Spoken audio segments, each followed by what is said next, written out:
ہماری عورتوں کے کپڑے پھاڑنے ہیں، ان کی گاڑیاں توڑنی ہیں، اور اگر وہ آپ کی فوٹیجز بنائیں گی تو آپ نے ان کے موبائل کھینچنے ہیں۔ کین یو امیجن کہ جو کل واٹر کینن سے انہوں نے پانی پھینکا، پانی کے اندر تیزاب ملا ہوا تھا، یہ جو کیمیکل کہہ رہے ہیں نہیں، وہ مناظر ہم نے دیکھے۔ میں آپ سے یہ چاہتا ہوں کہ نگران حکومت ہے، آپ نے بھی ایک درخواست دی تھی جس میں آپ نے جو نگران حکومت کے وزیر اعلیٰ ہیں محسن نقوی صاحب، ان کو نامزد کیا۔ اس کے علاوہ جو 2 مزید سینئر اہلکار ہیں پولیس کے، ان کو نامزد کیا۔ وہ ایف آئی آر کا کیا بنا؟ اور یہ جو ایف آئی آر آئی ہے اس کے بعد کیا آپ سمجھتی ہیں کہ جو موجودہ نگران سیٹ اپ ہے اس کے ہوتے ہوئے آپ ایک آزاد اور شفاف انتخاب کی امید رکھتی ہیں صوبہ پنجاب میں؟ دیکھیے، میں صرف اتنا سمجھتی ہوں کہ یہ جو نگران سیٹ اپ آیا ہے نا، اور جس طرح سے کل ان کے وزیر داخلہ کے آپ نے ڈفرینٹ ٹی وی چینلز کے اوپر انٹرویوز دیکھے ہیں، تو ان کی جانبداری پہ تو پہلے ہی سوال اٹھتے تھے، لیکن کل انہوں نے ایک دفعہ دوبارہ بتا دیا کہ یہ سارا کچھ کس کے حکم کے اوپر ہو رہا ہے۔ میں جو بات کرنا چاہتی ہوں، کل رات، پوری رات اس لڑکے کے جو والدین محترم تھے ہمارے لیڈرز کے ساتھ، وہ تھانے کے باہر موجود رہے، لیکن ان کی مدعیت میں ہم پرچہ نہیں کرا سکے۔ صبح پوسٹ مارٹم رپورٹ اپنی مرضی کی پیش کی گئی، اور بعد میں دیکھا ہے کہ بغاوت کے پرچے، غداری کے پرچے، دہشت گردی کے پرچے وہ بھی عمران خان صاحب کے اوپر ہوتے ہیں۔ مجھے تو لگتا ہے عنقریب اگلے 1-2 دن میں پرچوں کی بھی ہم ایک سینچری مکمل کر دیں گے۔ لیکن بات اتنی ہے کہ جب ریاست، جسے ہم واقعی کہتے ہیں نا ماں جیسی ہوتی ہے، جب وہ آپ کو ڈنڈے مارنے کے اوپر آ جائے، جب وہ آپ کے اوپر پوائزنس اور جسے کہ ایکسپائرڈ شیل کرنے پر آ جائے، تو مجھے آپ یہ بتائیں تب حال کیا ہوگا وہاں کے عوام کا، اور ان کا سینٹیمنٹ کیا ہوگا۔ ہم اچھا، عالیہ حمزہ صاحبہ، باسط صاحب آپ سے سوال کریں گے، پھر میں آپ کو مریم نواز صاحبہ کی کچھ گفتگو سنواؤں گا، اس پہ مجھے آپ کی رائے درکار ہے۔ باسط صاحب۔ نہیں، میں سوال تو نہیں ہے، لیکن ایک آبزرویشن ہے کہ کیونکہ کل بھی جو بات ہو رہی تھی فواد چودھری صاحب سے، تو انہوں نے یہی ذکر کیا کہ جی بلکہ کہ پی ڈی ایم کی حکومت تو لگتا ہے کہ caretaker set up Punjab میں ایک ہی ہے۔ تو میں صرف یہی خیال آتا ہے کہ غلطی کس کی ہے، کیونکہ آپ کو تو معلوم تھا کہ اگر آپ اسمبلیاں ڈیزالو کریں گے اور کیئر ٹیکر سیٹ اپ تو اسلام آباد میں تو پی ڈی ایم کا ہے، تو یہ تو اینٹیسپیٹ کرنا چاہیے تھا پی ٹی آئی کو کہ یہ صورتحال ہو سکتی ہے، جو انہوں نے نہیں، لگتا ہے کہ نہیں کی۔ آبزرویشن ہی ہے۔ اچھا پروڈیوسر صاحب، ذرا مریم نواز صاحبہ کا جو کل انہوں نے خواتین کے عالم دل کے حوالے سے خطاب کیا وہ ذرا سنوائیے، مجھے عالیہ حمزہ صاحبہ سے ان کی رائے پوچھنی ہے۔ کا سامنا کرنا پڑتا ہے کیسے؟ اب دیکھیں، میں جب پولیٹیکل بات کرتی ہوں تو اس کے تحریک انصاف کی طرف سے، عمران خان کی طرف سے میرے پہ پرسنل اٹیک آتا ہے۔ وہ کیا بات کرتے ہیں؟ وہ میری شادی پہ بات کرتے ہیں، حالانکہ میری شادی میرے والدین نے، میرے دادا دادی نے بڑی دھوم دھام سے کی تھی ماشاءاللہ، اور آج تک میں اس شادی کو نبھا رہی ہوں۔ وہ جلسوں میں کہتا ہے مریم نواز تم میرے اتنی بار نام لیتی ہو کہ تمہارا ہسبینڈ کہیں ناراض نہ ہو جائے تم سے کہ میں اس کی بیٹی کے برابر ہوں، اور آپ وہ مینٹالٹی دیکھیں، وہ ٹاپ ٹو باٹم وہ مینٹالٹی ہے۔ جی عالیہ حمزہ صاحبہ، وہ کہتی ہیں کہ اب وہ پولیٹیکل بات کرتی ہیں اور آپ جواب میں ذاتی حملے کرتے ہیں۔ عیسیٰ صاحب، مجھے صرف اتنا بتا دیں، آپ کی یہ وومن ڈے کے اوپر بات کر رہی تھی یا عمران خان صاحب کے اوپر بات کر رہی تھی؟ پہلے تو مجھے یہ بتا دیں، کل وومن ڈے تھا نا، اور وومن ڈے کی تقریب سے یہ خطاب کر رہی تھی، اور اس کے بعد ان سے یہ کہتے ہیں کہ انہوں نے شادی نبھائی ہے، مطلب کس کی زندگی پر یہ احسان ہے؟ عمران خان کی زندگی پر ہے، پی ٹی آئی کے اوپر ہے، کس پر ہے؟ اور جس دھوم دھام کی یہ بات کری ہے میں اس پر جانا نہیں چاہتی، میں صرف ان کو اتنا پیغام دوں گی کہ آپ اپنے والدین محترم کی گدی کے اوپر سوار ہیں۔ آپ جو چیف آرگنائزر بن کر آئی ہیں نا، نہ آپ کی پارٹی خوش ہے، نہ آپ کی پارٹی کے لیڈران خوش ہیں۔ ہم جیسے لوگ ہیں نا، جن کو آج میں کہتی ہوں یہ ہوتی ہے سیاسی جدوجہد اور یہ ہوتا ہے سیاسی کارکن ہونا۔ 25 مئی کو ہم نے آپ کی شیلنگ برداشت کی تھی، کل ہم نے آپ کی حکومت کے اندر آپ کے کٹ پتلی وزیر اعلیٰ اور آپ کا وزیر داخلہ، جو کبھی آپ کا سیکیورٹی چیف آفیسر ہوتا ہے، اس کی نگرانی کے اندر اور آپ کی فرمائش کے اوپر قتل عام بھی ہوا ہے، عورتوں کے ساتھ بدتمیزیاں بھی ہوئی ہیں. یہ اس حکومت نے لیکن ہمیں عالیہ صاحبہ وہ اس پہ یہ نہیں موقف دیکھا. رکھتے ہیں، نگران حکومت یہ کہتی ہے کہ کل کیونکہ خواتین کا عالمی دن تھا، ریلی نکلنی تھی، اس وجہ سے دفعہ 144 لگائی گئی، آپ نے اس کو وائلیٹ کیا. اگر آپ ایک دن انتظار کر لیتے تو آج اٹھا لی گئی ہے دفعہ 144. آپ نے تعاون نہیں کیا، وہ یہ ان کا موقف ہے. جی مجھے صرف اتنا بتا دیں کہ ان وزیر یہ جو نگران صاحب ہیں، ان کی یہ جو نگران وزیر ہیں، ان کی کون سی کل سی ڈی ہے؟ وہ کل سی ڈی ہے جس میں یہ کل تک کہہ رہے تھے کہ جس دن پی ایس ایل ختم ہوگی اس دن دفعہ 144 ختم ہو جائے گی. تو مجھے یہ بتا دیں کہ آج پی ایس ایل ختم ہو گئی ہے؟ یہ کون سی پی ایس ایل تھی؟ یہاں پر ہمیں جو ہے وہ جس سے کہتے ہیں لاٹھی چارج ہو رہا تھا. یہاں پر کیا ہو رہا تھا؟ یہاں پر ایک بندہ جو ہے اسے آپ جان سے لے گئے اور آپ دفعہ 144 کا نفاذ کرتے ہیں آدھا گھنٹہ پہلے ہماری ریلی کے نکلنے سے، جب ہمارے لوگ راستے کے اندر ہوتے ہیں، جب ہم لوگ زمان پارک پہنچ چکے ہوتے ہیں. مجھے سب چھوڑ دیں، آپ مجھے یہ بتا دیں خواتین کے پاس کیا تھا؟ خواتین ان کو کون سے ڈنڈے مارنے آ رہی تھی؟ یہ تو پولیس نے کہا ہے نا کہ ہمارے لوگ ان کے ساتھ، ہمارے ساتھ تو بندے بھی نہیں تھے کہ ہمارے ساتھ کوئی ورکر ہوتے جو ہماری حفاظت کر سکتے ہوتے. ان کی غنڈہ گردی کے اگینسٹ، ان کی ریاستی دہشت گردی کے اگینسٹ ہمارے پاس تو پانی کی بوتلیں نہیں تھی کہ ہم اپنے منہ پہ ڈال سکتے. یہ کون سی حکومت ہے اور یہ کون لوگ ہیں؟ سوال دو لوگوں سے ہونا چاہیے، ایک جن کا بغل بچہ اس پنجاب پہ مسلط ہے، دوسرا وہ جن کی فرمائش کے اوپر سارا کچھ ہو رہا ہے. ایک وہ لوگ ہیں جو بے نظیر صاحبہ کی قبر کو بیچ کے اپنی سیاست کرتے ہیں، جن کی لیڈر کو یہ جمہوریت کی چیمپئن کہتے تھے، اور دوسری اپنا مقابلہ کل کر رہی تھی اور کہہ رہی تھی کہ جی میری تو انسپریشن جو ہے وہ قائد اعظم کی بہن سے ہے. تو مجھے یہ بتا دیں بغل میں آپ نے بٹھایا ہوتا ہے خرم دستگیر صاحب کو، اور یہ باتیں یہ لوگ مت کریں، کیونکہ جو فاشزم آج ہوئی ہے نا اس ملک کے اندر، بات اتنی ہے کہ آپ کو جیل کے اندر فرائی پین سے استری بھی مل جاتی ہے، آپ کو جیل کے اندر مریم صاحبہ تو کہہ رہی ہیں کہ جو تکریم، جو عزت، جو احترام ان کے ہاں، ان کی جماعت کے ہاں خواتین کا پایا جاتا ہے، اس کی تو دھجیاں اڑا دی ہیں تحریک انصاف نے. جی میں افسوس مجھے یہ ہوتا ہے کہ ان ورڈ تک اور ان لیولز تک ہمیں آنا نہیں چاہیے، لیکن سمیہ چودھری سب کو یاد ہے. چمبا ہاؤس میں جس طرح سے ان خاتون کی موت ہوئی تھی، تنظیم سازی کی رات بھی سب کو یاد ہے، اور جس طرح کی آڈیوز آتی رہی ہیں وہ بھی سب کو یاد ہے. لیکن ہماری نہ یہ تربیت ہے نہ ہم اس تک آنا چاہتے ہیں، کیونکہ سیاسی سٹرگل کے اندر خواتین کو جن جن مصیبتوں کا سامنا کرنا پڑتا ہے نا، شاید یہ بی بی ان سے واقف نہیں ہے. اور کل انہوں نے جو باتیں شو کی ہیں اور اس کے بعد مجھے افسوس تھینک یو سو مچ عالیہ حمزہ صاحبہ، بہت شکریہ آپ نے ہمیں جوائن کیا. باسط صاحب، یہ دونوں معاملات صاحب کے انٹرویو اور اس کے معاملے پر تو ہم آئیں گے اگلے سیگمنٹ میں، لیکن یہ دونوں معاملات ہیں. ایک ایف آئی آر آپ کے سامنے ہے، ایف آئی آر کے اوپر آپ ایک ظاہر ہے کہ ایک سینئر بیوروکریٹ ہیں، آپ کے پی ایس پی میں بھی بہت سارے دوست ہوں گے، فورن سروس آپ نے دیکھا. یہ جب اس قسم کا کام کیا جاتا ہے قانون کے ساتھ، مطلب یہ نہ ہو کہ اب اس ایف آئی آر کی توہین کرنے پر میرے اور آپ کے اوپر بھی میں تو کر دوں گا. یہ تو بالکل مطلب ایک ایسا کام ہوا ہے جس پہ کوئی تبصرہ بھی ریلی نہیں بنتا.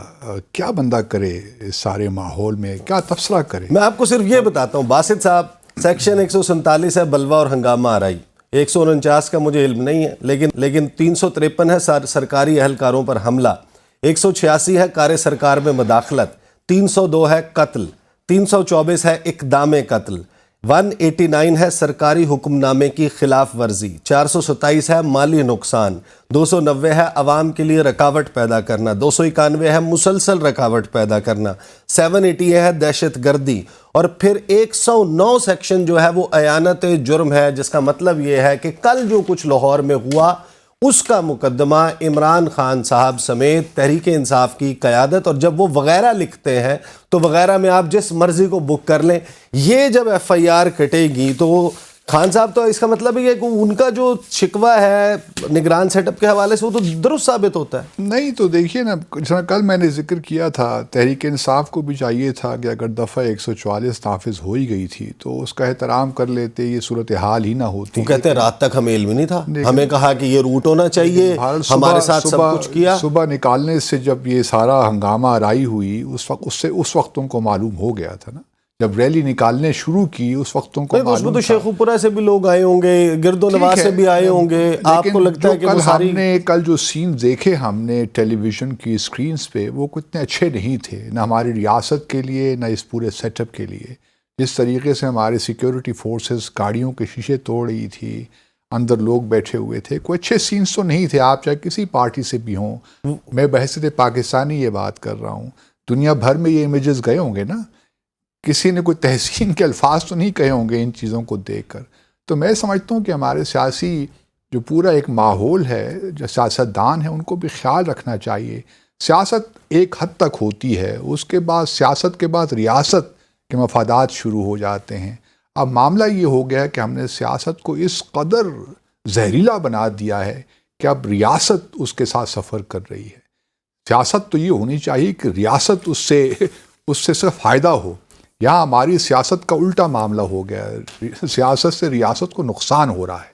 تو میں تو اس قسم کی سیاست کا قائل نہیں ہوں, چاہے وہ پی ڈی ایم کی طرف سے ہو یا پی ٹی آئی کی طرف سے ہو. It is as simple as that. سیاست سے ریاست کو نقصان ہو رہا ہے, باسط صاحب کا کہنا ہے. بریک لیں گے اور بریک کے بعد ذرا آپ سے وہ ہوگی کہ عمران خان صاحب جو ہیں وہ ان کے تیور کیا بتاتے ہیں. بریک.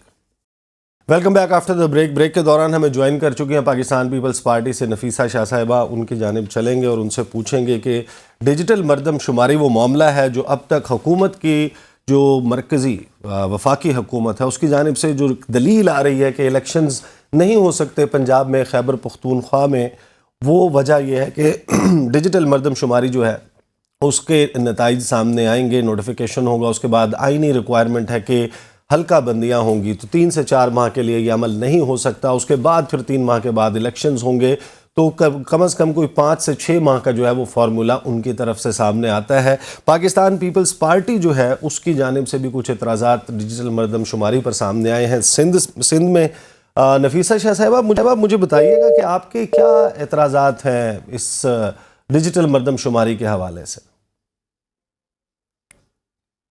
کال ان کی ڈراپ ہو گئی ہے. باسط صاحب, ڈیجیٹل مردم شماری, میرا خیال ہے کہ اب نفیسہ شاہ صاحبہ جو ہیں وہ پہلے بھی غالباً انہوں نے فرسٹ سیگمنٹ میں آنا تھا, لیکن لاہور والی ایف آئی آر اب اس کے اوپر ان کا موقف, کیونکہ جو نگران وزیر اعلیٰ پنجاب ہیں ان کے بارے میں علی زرداری صاحب اپنے بیٹوں کی طرح ان کو کہتے ہیں کہ وہ میرے بچوں کی طرح ہیں, اور نگران وزیر اعلیٰ صاحب جو ہیں وہ سعودی عرب بھی جاتے ہیں چیف آف آرمی اسٹاف کے ساتھ دورے پر, وہ لندن میں ملاقاتیں بھی کرتے ہیں نواز شریف صاحب سے. تو پھر پیپلز پارٹی جو ہے وہ خود کو مبرہ تو نہیں کر سکتی نا جو کچھ لاہور میں ہو رہا ہے, جس طریقے سے چلایا جا رہا ہے. پیپلز پارٹی آبویسلی وفاق میں گورنمنٹ کا حصہ بھی ہے, تو یہ تو ہو نہیں سکتا کہ اپنے آپ کو وہ آہستہ آہستہ اپنے آپ کو ڈسٹنس کر رہے ہیں from the party Muslim league, اور یہ ایک سیاست ہے, ہم سمجھ سکتے ہیں. لیکن ایسا ہماری جو سیاست ساری ہو گئی نا وہ میکیویلین سیاست ہو گئی ہے, چنکیا کی سیاست ہو گئی ہے. اس میں وہ جو ایک میں سمجھتا ہوں جو ایک اسلامی سیاست ہونی چاہیے تھی وہ نہیں رہی.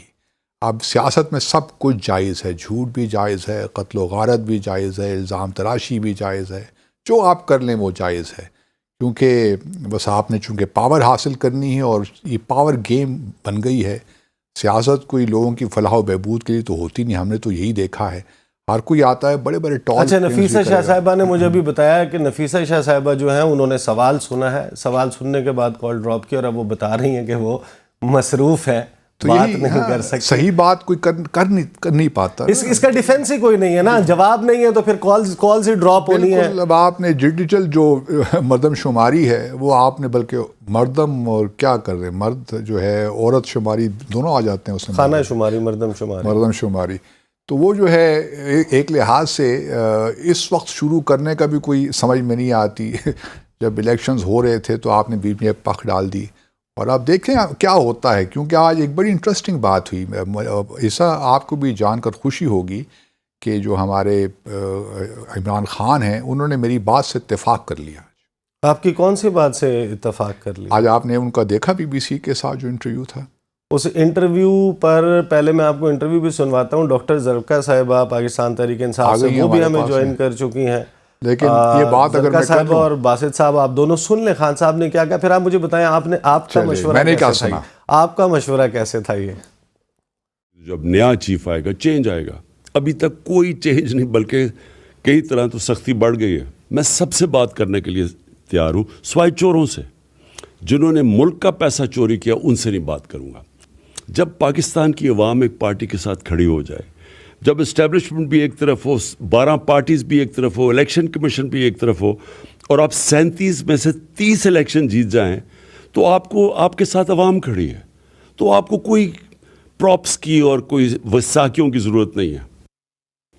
پرویز الہی کو ہم نے آنر اس لیے کیا کہ ان کے اوپر بڑا پریشر ڈالا پاکستان کی اسٹیبلشمنٹ نے کہ وہ ہماری پارٹی چھوڑ دیں، وہ نون لیگ کو جوائن کر لیں، ان کو پھر ہر قسم کا دھمکیاں دی۔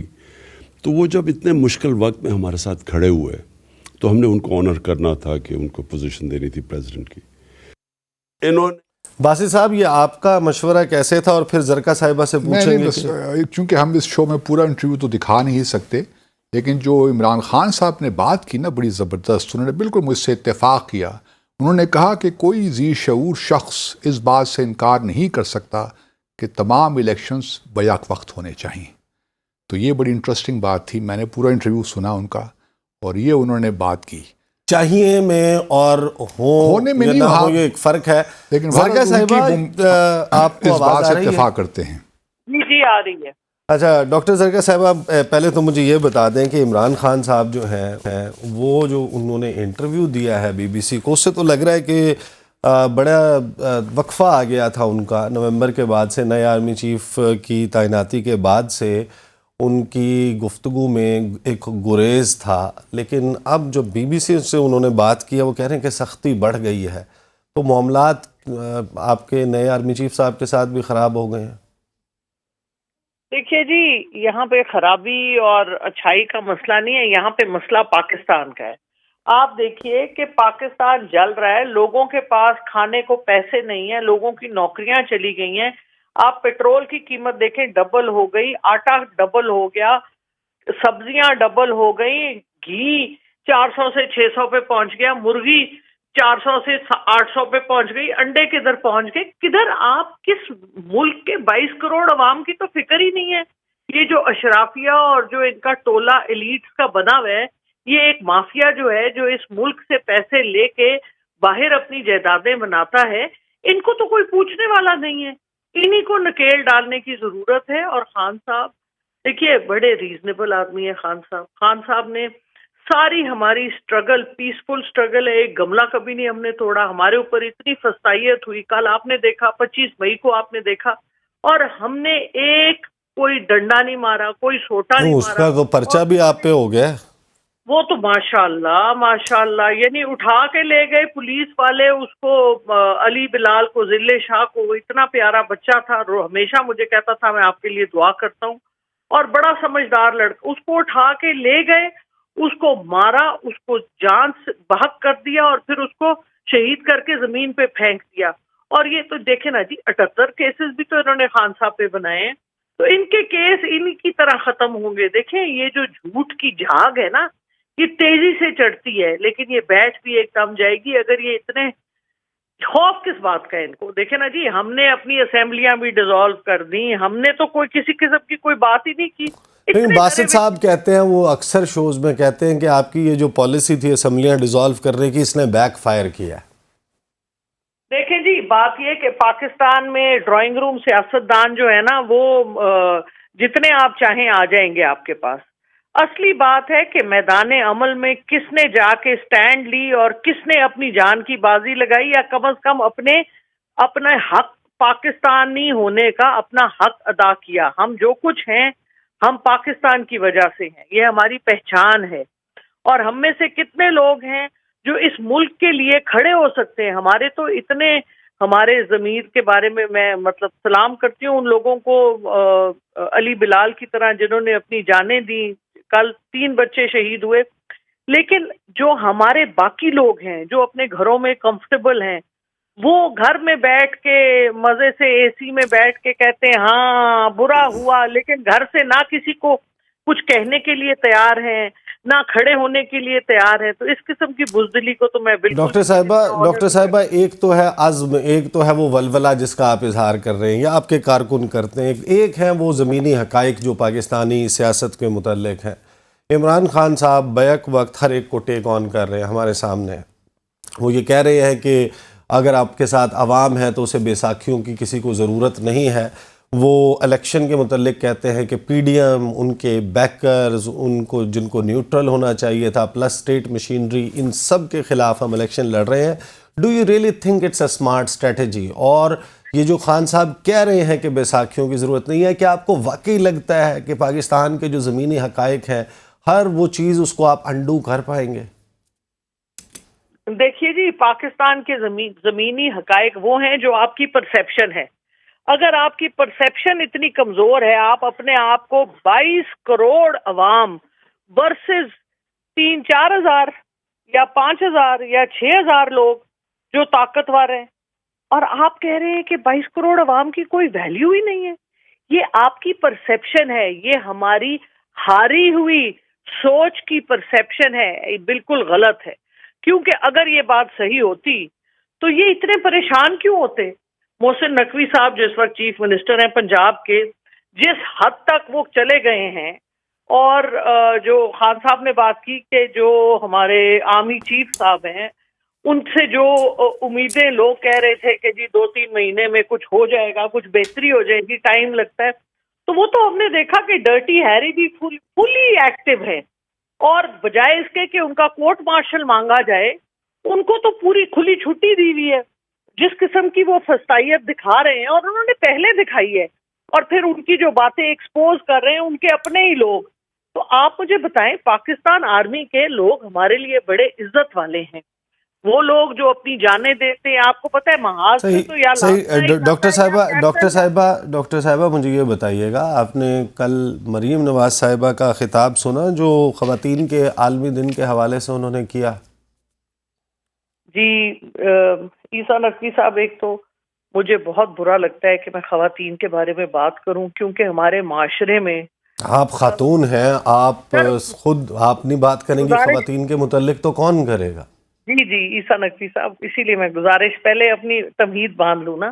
جی کیونکہ دیکھیں 200 مرد ہوں گے وہ غلط کام کریں گے، ان پہ انگلی نہیں اٹھائے گا ہمارا معاشرہ.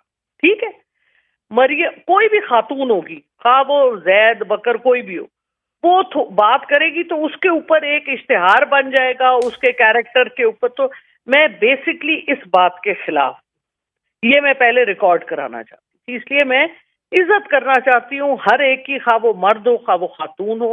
اور جو خواتین کے ساتھ مسوجنسٹک جو ایک ویو ہے ہمارے معاشرے کا، عورت کا تمسخر اڑانا، عورت کو مذاق بنانا، میں اس کے سخت خلاف. جہاں تک یہ دیکھیں سوشل میڈیا پہ جب ٹرینڈز چلتے ہیں اکراس دا پارٹی لائنز، چاہے وہ پاکستان تحریک انصاف ہو، پیپلز پارٹی ہو، چاہے وہ مسلم لیگ نواز ہو، سب کے سب کسی نہ کسی صورت اس میں حصہ تو لیتے ہیں. اس کو کال آؤٹ کرنا کس کی ذمہ داری؟ جی عیسیٰ صاحب، بات یہ ہے کہ ایک پیٹریارکل سوسائٹی ہے جہاں پہ آپ خواتین کو ان کی 3% جنرل الیکشن کی سیٹیں تو دینی آپ کے لیے مشکل ہوتی ہیں، تو آپ ان کو حقوق کیا دیں گے؟ 50% خواتین ہیں آپ کی معاشرے کا حصہ، اور آپ ان کو اسمبلیوں میں 17% دیتے ہوئے بڑی تکلیف ہوتی ہے. اب میں مریم نواز صاحبہ کے بارے میں 2-3 باتیں کہہ دوں. بات یہ ہے جی کہ وہ ان کو زیب نہیں دیتا اس قسم کی گھٹیا باتیں کرنی. ان کے اپنے والد صاحب نے جس طرح سے بے نظیر صاحبہ کی فوٹویں گرا کے جہازوں سے، ہیلی کاپٹر سے گراتے تھے عوام کے اوپر، اور وہ مجھے اچھا نہیں لگ رہا میں کچھ بھی کہوں. آخر میں یہ بتا دیجئے کہ پی ٹی آئی کی قیادت کی آج الیکشن کمشنر سے ملاقات ہوئی، تو کیا وہاں پہ کچھ اندر کی بات ہم سے شیئر کر دیجئے کائنڈلی، اگر کچھ ہے تو. جی اچھا، اس سے پہلے میں یہ کہنا چاہوں گی کہ مولانا فضل الرحمان صاحب نے نومبر 2022 میں بہت ہی نازیبا باتیں کہی تھی خواتین کے حوالے سے. اس کے خلاف ہم نے آواز اٹھائی. نہ صرف پاکستان کے جتنے ادارے ہیں اور ان کے ہیڈز، ان کو ہم نے خط لکھے، اس کے علاوہ I P U international parliamentary union کو ہم نے خط لکھے، OIC کو ہم نے خط لکھے.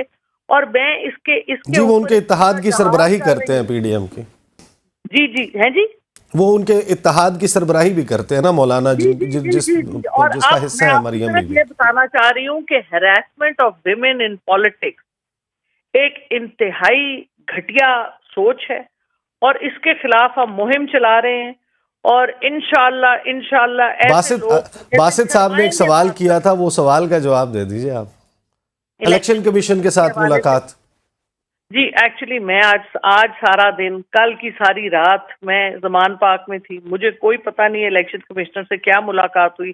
ہماری خان صاحب سے ملاقات ہوئی، ہم سینیٹرز نے اپنے لائحہ عمل تیار کیا. میں نے آپ سے پہلے بھی فرمایا تھا، ابھی میں سیدھی آپ سے بات کرتے ہوئے تیار ہو کے جا رہی ہوں زمان پاک. تو انشاءاللہ جیسے ہی مجھے وہ اپڈیٹ ملے گی میں آپ کو بتا دوں گی، اور میanwhile آپ کے پاس ہے تو آپ بھی بتا دیں. صحیح. بہت بہت شکریہ ڈاکٹر زرقا، آپ نے ہمیں جوائن کیا. بریک لیتے ہیں، اور بریک کے بعد بہت ہی اہم پاکستان کے حوالے سے جو امریکی انٹیلیجنس کمیونٹی کی رپورٹ ہے، اس میں جو پاکستان کے اوپر الزام لگا ہے، یہ الزام پاکستان پہ کس پر لگائیں کہ یہ جو بیانیے کی جنگ تھی جس کو انٹرنیشنلی لڑا جانا تھا، وہ ہم کیوں ہار رہے ہیں. پاکستان کے دفتر خارجہ کے سابق ترجمان بھی رہے ہیں امبیسڈر عبدالباسط، وہ بھی ہمارے ساتھ موجود ہیں.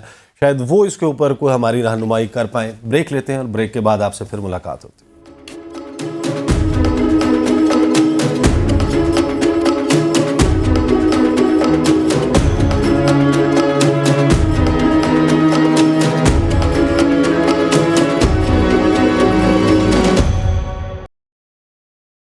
Welcome back after the break. امریکی انٹیلیجنس کمیونٹی کی سالانہ تھریٹ اسیسمنٹ رپورٹ سامنے آئی ہے اب سے چند گھنٹے پہلے، اور اس رپورٹ میں پاکستان کے حوالے سے سنگین الزام موجود ہے. کہا یہ گیا ہے کہ پاکستان کی ایک لانگ ہسٹری ہے اینٹی انڈیا گروپس اور ملیٹنٹ گروپس کو پالنے کی.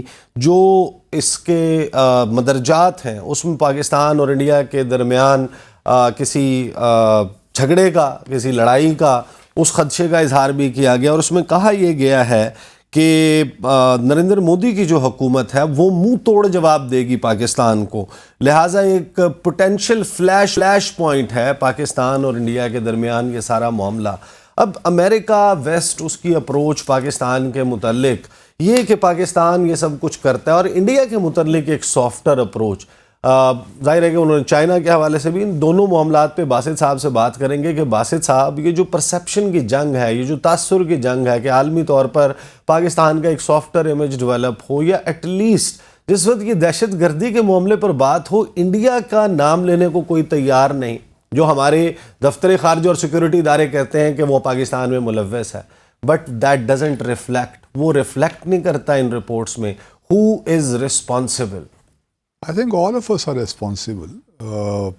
کیونکہ دیکھیے صرف اگر باتوں سے نیریٹو بن جائے نا، ٹھیک ہے وہ بہت ضروری ہوتا ہے، اسٹیٹمنٹس ایشو کرنا بھی، سب چیزیں بہت ضروری ہوتی ہیں، لیکن اس کے لیے ایکشن بھی ضروری ہوتا ہے. کوئی ایسا آپ عمل نہ کریں جو آپ کی اسٹیٹمنٹس ہیں اس کے برخلاف ہو.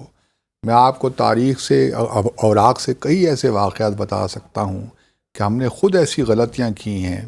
اور یہ پہلی غلطی جو دہشت گردی کے حوالے سے شروع ہوئی، یہ پریزیڈنٹ پرویز مشرف مرحوم کے زمانے سے شروع ہوئی، جب ہم نے 6 جنوری 2004 کو یہاں جب اٹل بہاری واجپئی آئے تھے تو ان کے ساتھ جوائنٹ اسٹیٹمنٹ ہم نے ایک سائن کی، جس میں ہم نے پہلی دفعہ یہ تسلیم کیا کہ ہماری جانب سے کراس بارڈر ٹیررزم ہو رہا ہے، یہ کراس LOC ٹیررزم ہو رہا ہے بھارت میں.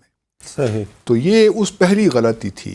تو آپ کا نیریٹو کیوں بکے؟ پھر آپ نے کلبھوشن جادیو کو پھر آگے فاسٹ فارورڈ کر، اس کے نہیں فاسٹ فارورڈ نہ کریں نا باسط صاحب، آپ نے you have lived through these events. میں وہی آپ کو بتا رہا ہوں. آپ ہمیں بتائیں آپ ہمیں بتائیں پرائم منسٹر یوسف رضا گیلانی، آپ ہمیں بتائیں prime minister Raja Pervez Ashraf, prime minister Nawaz Sharif, prime minister Shahid Khaqan Abbasi, prime minister Imran Khan, and now prime minister Shehbaz Sharif. آپ ہمیں ون بائی ون بتائیں کس کی غلطی ہے. اس کے بعد آگے آ جائیے نا. پھر جب اس موضوع پہ تو ہم پہلے بھی گفتگو کر چکے ہیں. نہیں، ہم نے اس پروگرام میں نہیں کی. اچھا، اس پروگرام میں نہیں کی. 2008 میں جب ممبئی کا واقعہ ہوتا ہے تو ہمارے وزیر اعظم، ہاں یہ والی بات ہم نے کی. اس کے بعد سمجھوتا ایکسپریس کا واقعہ اس سے پہلے ہوتا ہے 2007 میں، 18 فروری 2007 میں. کتنے لوگ سمجھوتا ایکسپریس کی بات کرتے ہیں. بھارت نے وہ ٹرائل کر کے ان تمام 4 لوگوں کو ایکوئٹ بھی کر دیا. یہاں سے کوئی شور شرابہ ہوتا ہے، آپ کسی سے سنتے ہیں سمجھوتا ایکسپریس بلاسٹ کے بارے میں جس میں 42 پاکستانی شہید ہوئے تھے. تو ہمارا نیریٹو تو اس دن سے ہی خراب ہو گیا. باسط صاحب آپ ہائی کمشنر رہے, نواز شریف صاحب وزیر اعظم تھے, کیا یہ بات درست ہے کہ ان کو یہ بات سخت ناگوار گزرتی تھی کہ کوئی شخص انڈیا کو تنقید کا نشانہ نہ بنائے, انڈیا کے دہشت گردی میں ملوث ہونے کی بات نہ کرے, کلبھوشن جادو کا تذکرہ نہ کرے؟ کیا یہ بات درست ہے؟ دیکھیے بات درست تو ہے اس حوالے سے کہ جب وہ UNGA سیشن میں گئے تھے 2016 میں, تو انہوں نے کلبھوشن جادو کا نام لینے سے انکار کر دیا تھا. اور پھر یہ بھی بڑی انٹرسٹنگ بات ہے کہ جب تک وہ وہاں موجود رہے, پاکستان کی حکومت کو یہ شاید گوارا نہیں تھا کہ وہ سیکرٹری جنرل کو اس وقت ڈوزیر پیش کرتے. جب یہ سیشن ختم ہو گیا, جنوری میں کہیں جا کر ہم نے کلبھوشن جادو کے بارے میں سیکرٹری جنرل کو ڈوسیئر پیش کیا. اور بڑی مزے کی بات یہ ہے کہ اسی زمانے میں جب ہم ڈوسیئر پیش کر رہے تھے تو ہمارے جو مشیر تھے ستاج عزیز صاحب, وہ سینیٹ بیان دے رہے تھے کہ اس ڈوسیئر میں تو کچھ ہے ہی نہیں, صرف کلبھوشن جادو کی کنفیشنل اسٹیٹمنٹس ہیں اور کچھ نیوز کلپنگز ہیں. تو آپ کس طرح نیریٹو بلڈ کریں گے؟ مطلب یو تھنک کہ اس سارے معاملے میں جو شریف فیملی ہے, جو اس کی پالیسی ہے towards India, who do you think is more damaging؟ میں ایک سارٹ آپ کو سنوانا چاہتا ہوں. ایک انٹرویو کیا تھا پاکستان کی ترجمان, سابق ترجمان دفتر خارجہ تسنیم اسلم صاحبہ, وہ آپ کی کولیگ بھی رہی ہیں. انہوں نے کیا بات کی تھی اس حوالے سے کہ انسٹرکشنز ہوتی تھیں پرائم منسٹر نواز شریف کی, سنیں. تو یہ جو پالیسی تھی باسط صاحب, جب انہوں نے یہ پالیسی رکھی جس کا اظہار تسنیم اسلم صاحبہ بھی کرتی ہیں, آپ کی کتاب ہاسٹیلٹی پڑھیں تو اس کی ریفلیکشن ہمیں وہاں پہ بھی نظر آتی ہے. سابق سیکرٹری خارجہ اعزاز احمد چودھری, ان کی کتاب پڑھیں, اس میں بھی یہی آتا ہے کہ میاں محمد نواز شریف کو سخت ناپسند تھا کہ ہمارا کوئی سفارتکار جو ہے. دیکھیے اس بات کو میں اس طرح بھی ایکسپلین کر سکتا. میں اس وقت فارن آفس میں نہیں تھا جب پچھلی حکومت تھی PMLN کی, میں جرمنی میں تھا اور اس کے بعد میری انڈیا پوسٹنگ ہو گئی. میں فارن آفس میں نہیں تھا. لیکن کوشچن یہی ہے کہ دیکھیے ہم جو نیریٹو بلڈ کرنا ایک ایونٹ نہیں ہوتا, یہ صاحب مجھ سے بہتر جانتے ہیں, ایک پروسیس ہے اور یہ ملٹی پرونگڈ پروسیس ہے. اس میں بہت سی چیزیں شامل ہوتی ہیں. اس میں جہاں حکومتی اداروں کا کام ہوتا ہے وہاں میڈیا کا ہی بڑا اہم رول ہوتا ہے. ہم نے اس حوالے سے بھی بہت سی ہم سے ایک لحاظ سے کوتاہیاں بہت سی ہوئی ہیں. ایک بہت ویکیوم ہم نے بھارت کے لیے چھوڑ دیا ہے اور بہت سے مطلب ہم کام کر سکتے تھے میڈیا کے حوالے سے پبلک ڈپلومیسی ایک کانٹیکس میں بھی. آج بھی اگر آپ دیکھیے وزارت خارجہ میں جو ہماری آرگنائزیشنل سیٹ اپ ہے وہ 21st سینچری کی ریکوائرمنٹس کو فلفل ہی نہیں کرتا میرے حساب سے. پبلک ڈپلومیسی کا جو ہماری جو اسپوکس پرسن ہے وہ ساتھ ساتھ ایک ٹیریٹوریل ڈویژن کو بھی ہیڈ کرتا ہے. اب آپ یہ سوچئے کس طرح یہ ممکن ہے. باسط صاحب مجھے یہ بتائیے, جب آپ ہائی کمشنر تھے دلی میں بیٹھ کر, ہمارا ہائی کمشنر ریکمنڈیشن تو بھیجتا ہوگا, بہت ریکمنڈیشن, آپ کی ریکمنڈیشنز پر عمل درآمد ہوتا تھا یا نہیں؟ مجھے ہاں یا نہ. کچھ پہ ہوتا ہوا ہے, کچھ پہ ہوا ہے, کچھ پہ نہیں ہوا. سچی بات تو یہی ہے. مثال کے طور پر کلبھوشن جادو کو آپ لے لیجئے نا. اب ICJ ہم گئے, میں اس روز بھی یہی بات کر رہا تھا, ہم کیوں گئے ICJ, ہم نے کیوں اپنا جو ہے انووک نہیں کیا جو بائیلیٹرل جو اسٹیچیوٹ جو ان کے تھا, جو ہم نے 27 مارچ کو کی تھی اس کے امینڈمنٹس, ہم نے کیوں انووک نہیں کی اس کو. تو یہ ہم سے ایک بہت بڑی غلطی ہوئی ICJ جا کر, ہم نے اپنا بیانیہ خود ہی خراب کیا. پھر اس طرح اور بڑے ٹیررزم کے حوالے سے کہ ICJ نہیں جانا. ڈیفینیٹلی اگر پرانے ریکارڈ کبھی زندگی میں کسی کو موقع ملے گا, آرکائیوز اگر رائٹ ٹو انفارمیشن کے حوالے سے کھلے جائیں گے تو آپ دیکھیں گے کیا کیا ریکمنڈیشن. آپ کو نواز شریف صاحب سمجھتے تھے کہ آپ انڈیا کے حوالے سے ان کی جو پالیسی جس کو امپلیمنٹ کرنا چاہتے ہیں اس میں رکاوٹ ہے؟ میرا نہیں خیال. اب یہ کیونکہ دیکھیے جو یہاں پہ لوگ تھے نا, آپ اوفا گئے تھے؟